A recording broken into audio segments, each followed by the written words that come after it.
Never in history has there been a job like this.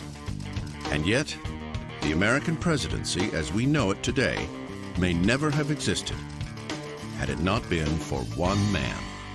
I think one can debate Washington's intelligence and perhaps his political savvy, but what you cannot debate was the fact that this man was the embodiment of the revolution, and in fact now would become the embodiment of the new American Republic. Washington is the only president who was ever unanimously elected, who ever got every single vote in the Electoral College, and he got that twice. Number 1, George Washington, Federalist, 1789 to 1797, 57 years old, from Virginia. George Washington's inauguration took place on April 30th, 1789 at Federal Hall in New York City. As the first man to take the oath of office, Washington added the words, "So help me God," establishing the very first presidential precedent. So help me God.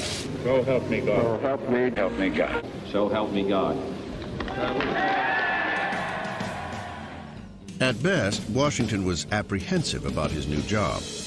After leaving his home at Mount Vernon, he wrote, "My movements to the chair of government will be accompanied with feelings not unlike those of a culprit who is going to the place of his execution. I greatly fear that my countrymen will expect too much from me."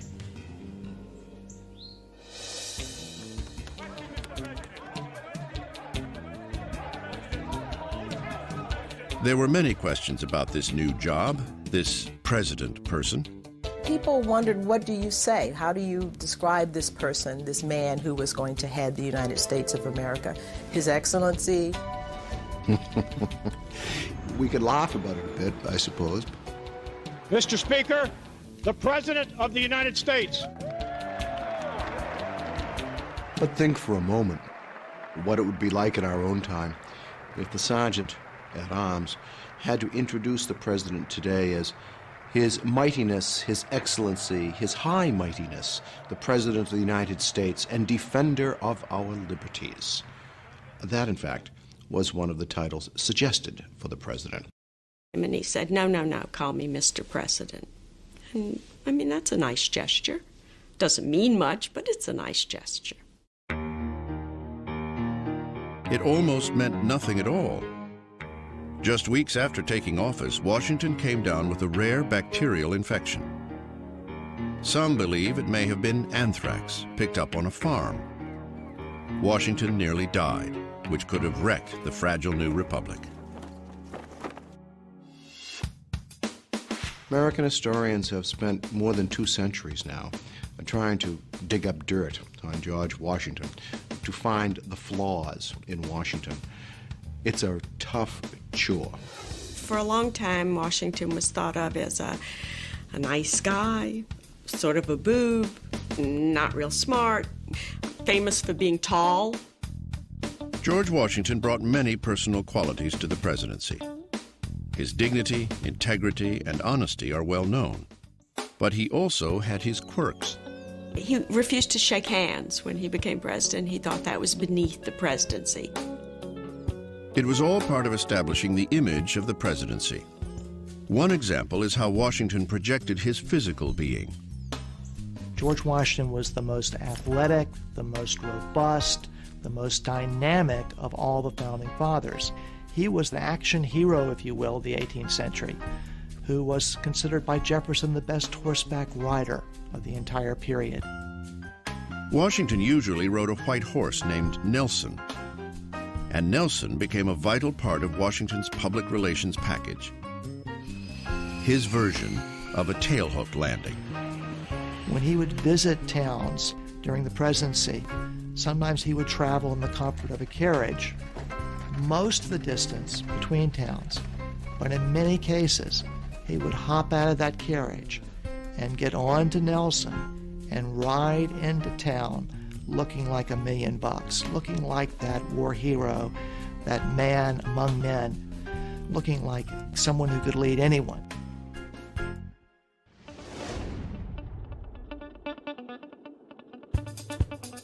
Washington traveled extensively during his presidency, deliberately visiting every state in the new Union.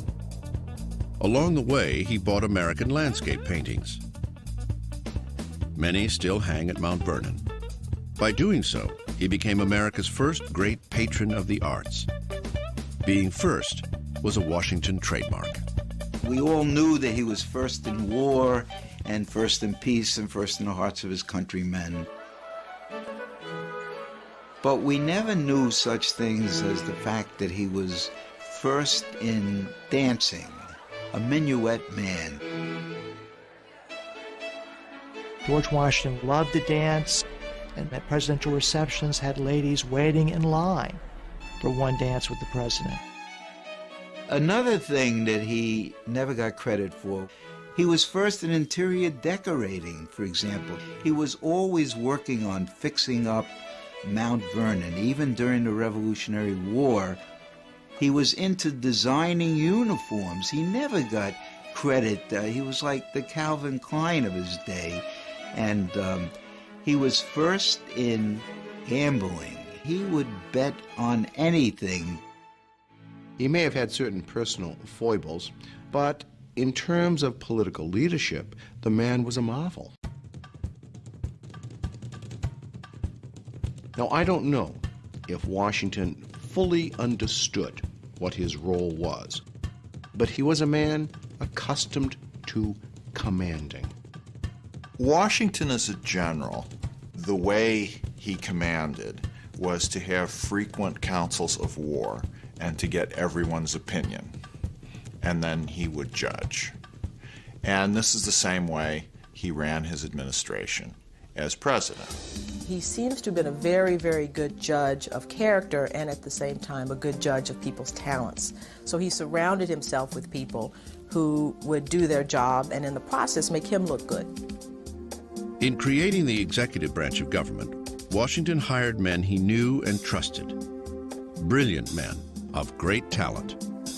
Certainly, his first cabinet is probably the best we've ever had. When you have Hamilton at Treasury and Jefferson at State and Henry Knox at War, it just makes every subsequent one look like a pickup team. A chief among them, of course, Alexander Hamilton. I think bringing Hamilton in as Secretary of the Treasury was his landmark achievement because, in fact, Alexander Hamilton set the course of this country in terms of its economy. What Hamilton did was build the framework of a national banking system. As a first step, he proposed that the new government assume all the leftover war debt of the 13 original states, thereby establishing a federal line of credit. In order to get that done, he had to make a deal with people who were reluctant to have it done. These included people such as James Madison and Thomas Jefferson of Virginia, a state that had paid off most of its war debt. The issue of assumption, as it was called, became Washington's first test as president. Behind closed doors, he urged Madison, Jefferson, and Hamilton to consider a compromise. What he offered in return was the location of the nation's capital. The deal was straightforward. Hamilton got the funding, and the Virginians got the federal capital to be permanently located on land that belonged to Virginia. Washington let others hammer out the details. But when it came to choosing the actual site of the new federal city, Washington made the final decision himself. He chose a plot of swampland called Foggy Bottom. It soon became unofficially known as the City of Washington. Because it was just a stone's throw from his home, Washington micromanaged the project. He personally surveyed the land where the new city would be built. He helped lay out the roads, and he left his imprint on the proposed President's Mansion by tinkering with the blueprints.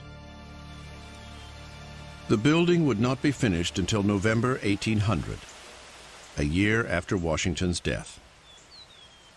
George Washington is the only president who never serves in Washington. George Washington defined the presidency, but it defined him as well, especially in times of crisis. One troubling crisis arose in 1793 when war broke out between England and France. Suddenly, America was called upon to choose sides. But Washington chose neutrality. It was a decision that would come to haunt his successors. On the domestic front, however, Washington faced crisis head-on. One defining moment of the Washington presidency happens in his second term, and it's the Whiskey Rebellion. In 1794, Pennsylvania farmers were up in arms over a federal excise tax on liquor. They even dusted off an old battle cry, "No taxation without representation." Washington's point of view was, wait a second, in 1776, we were rebelling against taxes that had been passed in London by the King and Parliament. But these taxes now, in 1794, these are passed in Philadelphia. That's the law of the land. You have to pay them. As the nation's first commander-in-chief, Washington personally mustered 12,000 volunteers to march to Pennsylvania. This show of force was all it took to put down the rebellion. Washington understood very clearly that everything he did as the first president of the United States would be watched by nations abroad and by people at home and would set a precedent. Well, the main precedent, the one that he's known the most for, is that he left. He decides at the end of his second term that he wants to step down. Partly, I think he's feeling the approach of age. He's in his mid-60s. I think he also wants to teach the country a lesson in the passing on of power. And you wonder, for example, if somebody like Richard Nixon, say, had been our first president, would Nixon have stepped down? Grace is a knowing when to leave. Washington left after 2 terms. I think that was his finest moment. In 1798, George Washington produced 11,000 gallons of whiskey at Mount Vernon, making him the single largest distiller of alcohol in America. He was the most deserving person ever to become president, and he may have been the most personally unsuited for the job. John Adams had a miserable presidency. It began on a gloomy March day in Philadelphia, 1797, at his inauguration. Everybody is very moved to see the great hero George Washington leave the stage. And John Adams writes that Washington gave him a look as if to say, well, I'm leaving, now you're coming in, see if you enjoy the job. Number 2, John Adams, Federalist, 1797 to 1801. 61 years old, from Massachusetts. If you think about following George Washington, how does one follow a person who is the American Cincinnatus? Oh my God, can you imagine how poor John Adams must have felt upon succeeding to the presidency, to follow this man? He was Harvard educated, yet insecure, enormously ambitious, yet oddly humble. Adams is a wonderful character. I mean, you've got to love him. He's erratic. One day he's up, one day he's down. I think there may have been a little imbalance there in his system. He craved fame and power, but he always pulled himself back and said, no, I must make sacrifices for my country. Some days he thought he was on top of the world, and other days he thought he was just the lowest failure on earth. John Adams is a figure who was in many ways racked with self-doubt, at the same time enormously ambitious. Adams's personality was not suited to the presidency. John Adams certainly had the political pedigree to be president. He was a signer of the Declaration, a member of the Continental Congress, minister to France and England, and America's first vice president. And yet, as a leader of men, John Adams' management style was problematic at best. During his administration, Adams is heavily criticized for his pretentiousness as a man who was kingly in a way that George Washington never was. He was a very, very opinionated man, and he was sure that he was right and did not accept counsel as well as other presidents have. Adams was also prone to fits of anger, which he unleashed on subordinates. This is just not the way an effective executive deals with the people under him. Two issues defined Adams' presidency: the XYZ affair and the Alien and Sedition Acts. Both were caused by a crisis in foreign affairs: the escalating war between England and France. By the time John Adams comes into office, the French are being particularly obnoxious. They are going through a period of seizing our shipping because they don't want us trading with her enemy, Britain. Hoping to quell the crisis, Adams sent a diplomatic team to Paris. That delegation was met with the demand for a bribe. This was reported back to the American Congress. Instead of referring to the Frenchmen who demanded the bribe by their correct names, they were simply referred to as X, Y, and Z. And so this became known as the XYZ affair. American public opinion raged against the French. Hawks screamed for war. Adams is not crazy about the French anyway. And so to be snubbed by the French like this, to be treated in effect like country bumpkins, must have offended Adams tremendously. But instead of acting impulsively, Adams kept his cool and sent a second peace delegation to Paris. For this, the warmongers in Congress vilified him. Adams had the courage to stand against these men. Indeed, he stood against most of the men in his own party, the Federalist Party, but he was firm and adamant in seeking a peaceful solution. Adams would reach his peaceful solution in 1800 when France and the United States signed the Treaty of Montfontaine. But this wouldn't happen before Adams made the worst decision of his presidency. In the midst of our difficulties with France, there were a great many dissident voices within America.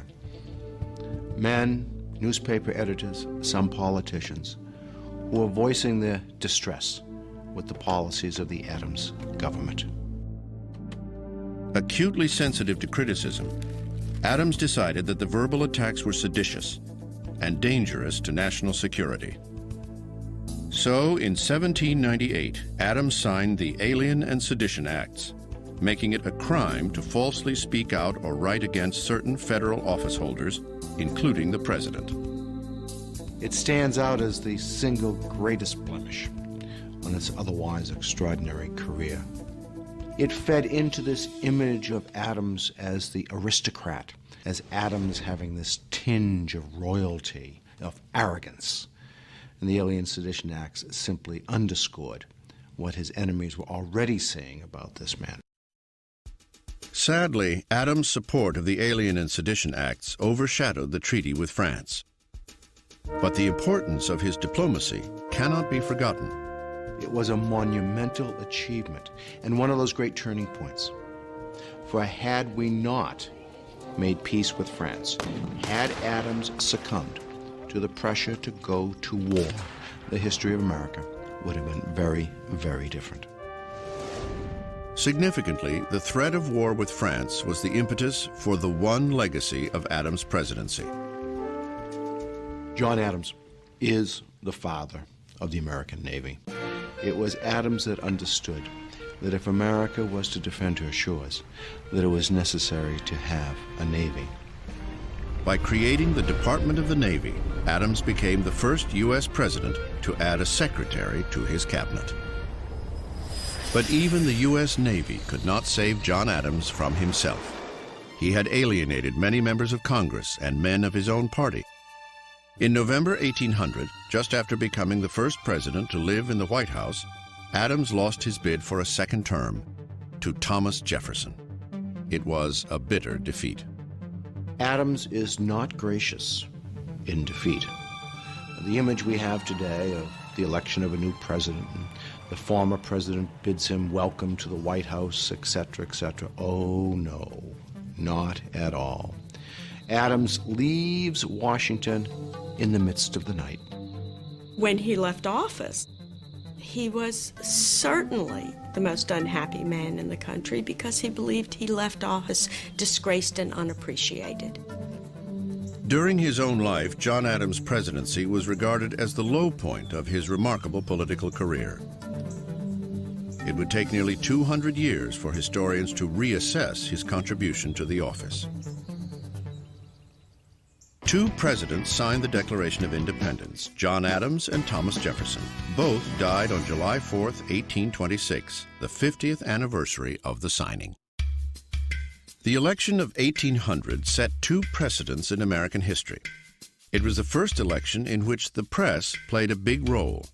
And for the first time in presidential politics, power was peacefully shifting from one political party to another. In this highly contentious election, the founding party of the nation, the Federalists, had been defeated, and the popular leader of a new political party was moving into the White House. Number 3, Thomas Jefferson, Democratic Republican, 1801 to 1809, 58 years old, from Virginia. Thomas Jefferson was the first president inaugurated in Washington. On the day of his inauguration, Thomas Jefferson walks to the unfinished Capitol to deliver his inaugural address. In one of the most important statements ever made by a president in any inaugural address, he tells the assembled group, "We are all Federalists. We are all Republicans." But Jefferson did not intend to follow the Federalist model for the presidency. Jefferson believes that his election was virtually a second revolution. He thought the government was going down a very bad path under the Federalists. He thought he'd saved it. Jefferson believed the Federalists had put too much power in the central government. He vowed to reverse that. Well, it's the old adage, of course, a Jeffersonian adage, that government is best which governs least, except when you're elected to office. He was a remarkably casual man who sometimes greeted guests in his slippers. He was also eccentric and secretive. Such was the self-styled character of Thomas Jefferson. Jefferson viewed himself and presented himself as a man of the people. Somewhat ironic, again, because here is Mr. Jefferson, who lives in perhaps the most elegant home in all of America, Monticello. He's hardly a man of the people. But on the other hand, he has this ability to connect and to make this pretense, to make this image of this Democrat with a small d. To help spin this image, Jefferson adopted a casual tone for protocol and official behavior at the president's mansion. It was said that if you went to the White House, quite often Mr. Jefferson himself would open the door. Jefferson also ended the formal state dinners established by Washington and continued by Adams. Instead, he hosted informal supper parties, where guests could sit anywhere they pleased. Even at the same time that Jefferson is symbolically downgrading the office, he is using it very effectively, and he calls the tune. President Jefferson was a quiet but effective manager who preferred working in the privacy of his office than in the public eye. He does not give his annual messages to Congress as speeches in person. He doesn't do that. He sends them written messages instead. He did not like to give public addresses. He was not a good public speaker. He had a very, very soft voice, apparently. But he was definitely a brilliant and cunning politician. He is brilliant at using power in a way that people don't know that he's using it. This was especially true with the press. Jefferson handled the press very, very well. He understood the importance of the press. The press, however, didn't always give him a free pass. In 1802, a tabloid writer of the day reported Jefferson's alleged affair with Sally Hemings, one of his slaves. He's mentioned by name by James Callender, and that's the first time Sally Hemings' name appears in the newspaper. Freud would have a field day with this. Sally Hemings is the half-sister of Martha Wales Jefferson, who was Jefferson's wife. She is the daughter of Martha's father and a slave woman. Jefferson skillfully managed the scandal by doing nothing. Thomas Jefferson never responded to any allegations, any accusations of his relationship with Sally Hemings or with anyone else. Jefferson simply ignored it. Early spent control from a master politician. I mean, if more people could follow that prescription, people wouldn't get into the trouble that, they get into by talking too much. Jefferson never talked about anything that he didn't want to talk about. The defining moment of Jefferson's presidency was his expansion of executive power to make the Louisiana Purchase, the mega deal of the 19th century. It more than doubled the size of the United States for a mere $15 million. This is just a bargain. But he doesn't know whether it's constitutional for him to do this. In fact, he rather thinks it isn't. Had he been true to his principles, he never would have done it. Not only did he do it, but he used Alexander Hamilton's system of finance to fund it, a system he had publicly opposed for 15 years. In effect, Jefferson did a complete political 180. Because of this, the Federalists attacked him. They hammer him with this. The argument is, you are the one who's been worried about the federal government doing too much and taking on too much power. Well, here you've grabbed a third of the continent and you're proposing to rule it by military governors. Doesn't that look like big government to you? Ignoring his critics, Jefferson also authorized a secret exploration of the territory, the Lewis and Clark Expedition. It would eventually be regarded as an epic American adventure. But when Jefferson sent a secret message to Congress requesting money for the mission, his enemies screamed that it was an unconstitutional military foray. So Jefferson, the man who supposedly loved small government, is a president who dramatically expands the power of the federal government. That, of course, is a tradition in our presidency. In 1804, Thomas Jefferson was overwhelmingly re-elected. Yet he found little joy during his second term. Jefferson is a very sensitive man. He hates the criticism that he gets. And his second term becomes hell to him. He feels as if he's in prison. I think Jefferson's greatest shortcoming in office was his inability to deal with the rising international crisis. That crisis was the escalating war between England and France. Jefferson believed that America need not be involved with Europe, that somehow it was possible for us to ignore the world beyond us and to deal only with an interior America. The problem was American merchants were trading with England and France. That infuriated both sides.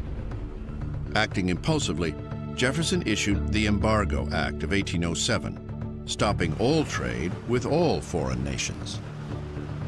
What a foolish solution to a problem. Doesn't want to go to war with France, doesn't want to go to war with England. And so instead of making a decision, he says, okay, we're not going to trade with anybody.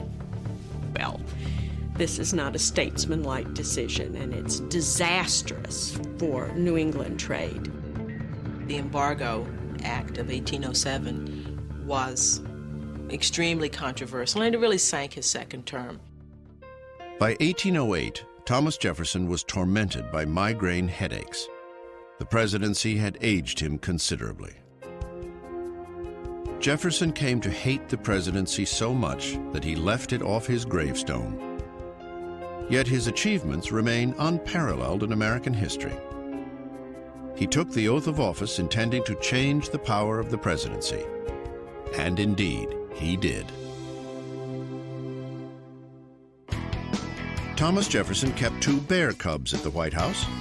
They were given to him by Lewis and Clark and housed in cages on the South Lawn. Jefferson is succeeded by one of his own. The president who follows him is his Secretary of State, his friend, his associate, really his right-hand man for over 20 years. Number 4, James Madison, Democratic-Republican, 1809 to 1817, age 57, from Virginia.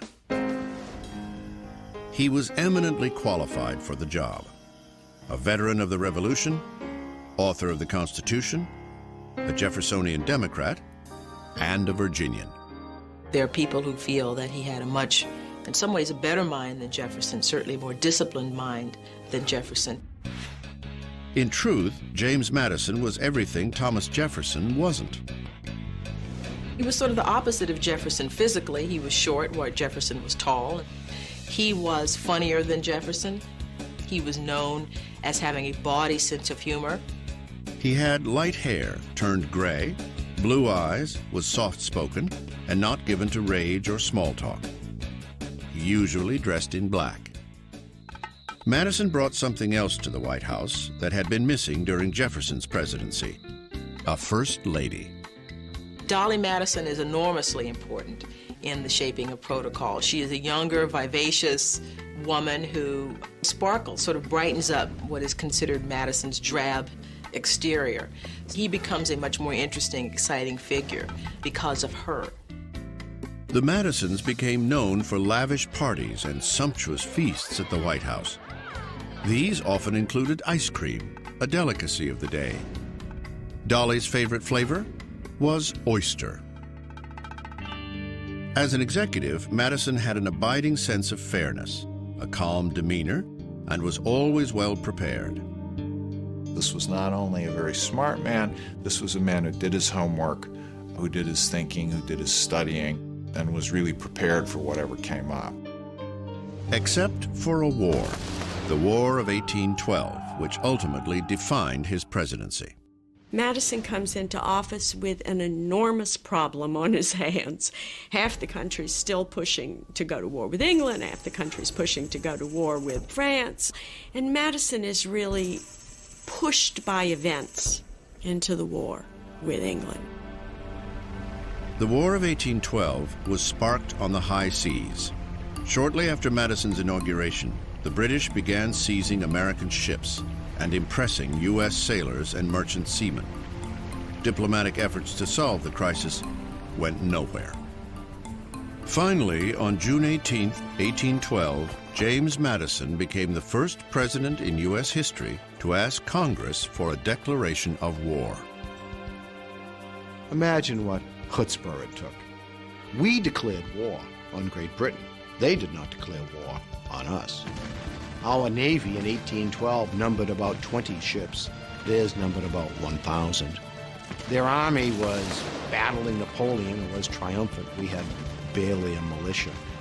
It was a foolish thing to do. It is a disaster. We lose humiliating engagements in Detroit and in upstate New York, and the war begins very badly indeed. Madison's troubles grew as the war progressed, especially in New England.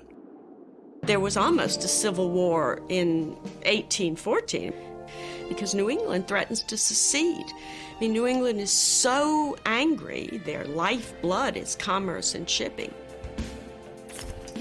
Then, in August 1814, the British raided Washington and burned the president's mansion. Driven from his home, James Madison became the first and only sitting president to face enemy fire. He personally took command of a militia battery outside Washington, but to his embarrassment, the commander-in-chief was forced to retreat. Much as we hate to disappoint the American public who believes America has never lost a war, we definitely lost this war. Our Capitol was burned. We're defeated on land, on sea. And poor Madison is burdened with this image that he got us into the war. Desperate to end it, Madison sent James Monroe to negotiate peace with England. In December 1814, Monroe succeeded with the Treaty of Ghent, officially ending the war. Then, before news of the treaty reached Washington, America was strangely rewarded with a belated victory at the Battle of New Orleans. The man who benefited most was the defender of New Orleans, General Andrew Jackson. But the victory did little for James Madison. Two important things come out of this war. Dolly Madison saves the portrait of George Washington and the Star-Spangled Banner. But it does tarnish Madison. It's about the only thing he's really remembered for. The War of 1812 brought the American presidency into the politics of international diplomacy and the real world. Foreign issues could no longer be ignored. This is a rude awakening about world politics that Madison gets with the War of 1812. It's a time of the opening up of the presidency, the part of America becoming much more mature. And the president has to play a role in this because he is the symbol of the United States. As with those who came before him and those who would follow, James Madison learned a harsh lesson about the office he helped create. It is not so much about the man, but the unforeseen events which define a presidency. Before the War of 1812, James Madison proposed that the United States, instead of building new ships, should simply rent Portugal's navy. It didn't happen. The election of 1816 was one of the most harmonious in American history. Party politics had seemingly vanished as the country elected another founding father to the White House. Number 5, James Monroe, Democratic-Republican, 1817 to 1825, 58 years old, from Virginia. Monroe's a relic. He's the last of the revolutionary generation to hold high office. He's the last of the Virginia dynasty. In person, he cut the figure of the quintessential hero of the Revolution, from his boots, breeches, and ceremonial sword, right up to his cockade hat. The funny thing about James Monroe is that no one ever seems to have thought terribly well of him, except his character. Everybody said he was honest, and everybody said he was trustworthy. But no one ever said he was extremely intelligent. Yet this man must have been doing something right, because he gets elected twice to the presidency by crushing margins. Monroe's presidency was so seemingly amicable that he was unopposed when he ran for his second term. He had, in many ways, a falsely easy presidency. This is supposed to be the era of good feelings. He seems to reign over a period of peace and happiness in America. But not really.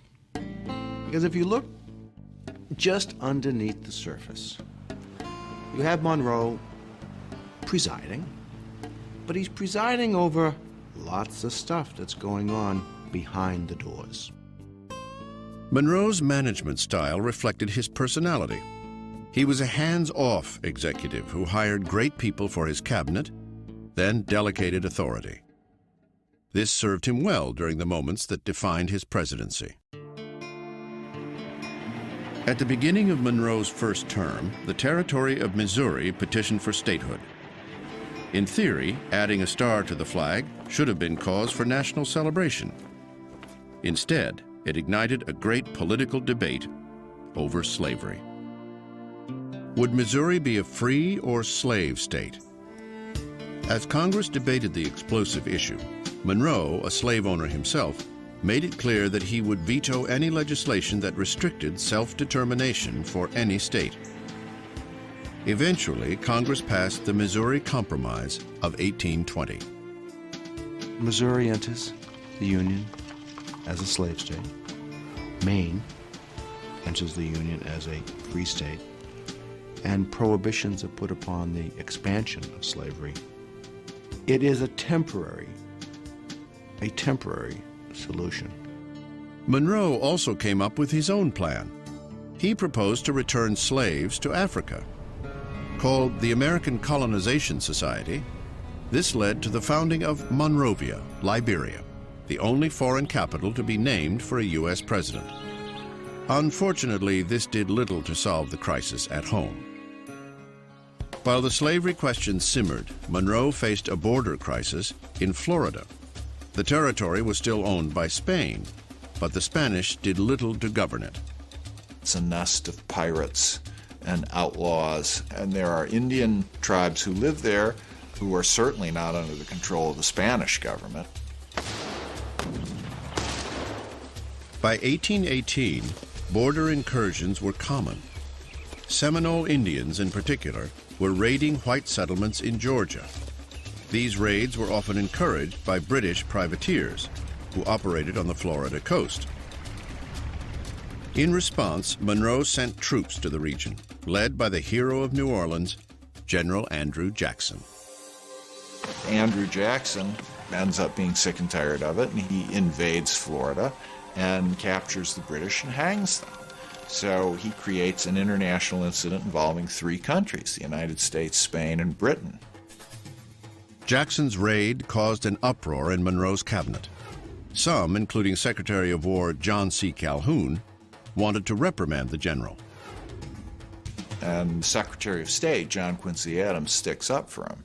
He says what the British were doing was outrageous and the Spaniards ought to have stopped them, and they didn't. And Jackson did a preemptive strike, and that's what he ought to have done. Monroe did not reprimand Jackson. Instead, he opened negotiations with Spain for the rights to the territory.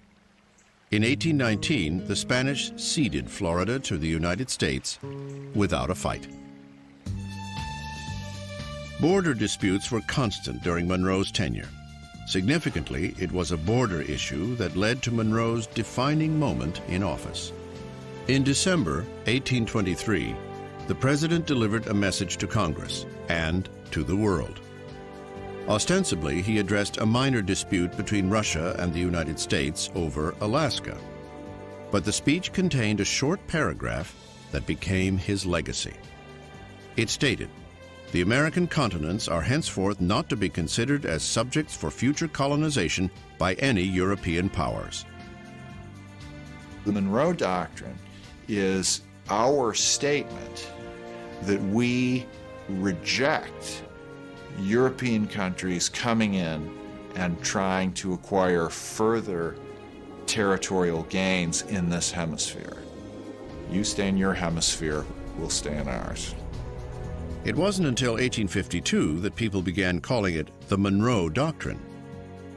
By then, it was regarded as Monroe's greatest moment. And yet, he was not the true author. That's a wonderful example of how the presidency is becoming the central branch of the government. And the president is becoming so important. The Monroe Doctrine is written by John Quincy Adams, Secretary of State. But because it happens in Monroe's administration, it's known as the Monroe Doctrine. The end of James Monroe's presidency was a turning point in American political history. He was the last of the revolutionary generation, the last of the architects of the American Republic. These men were not politicians. Their vision of themselves was as caretakers of and leaders of a nation, as good citizens, as statesmen. And I think that maybe marks the difference between the generation of Jefferson and Adams and the generation of Andrew Jackson and the men who come after.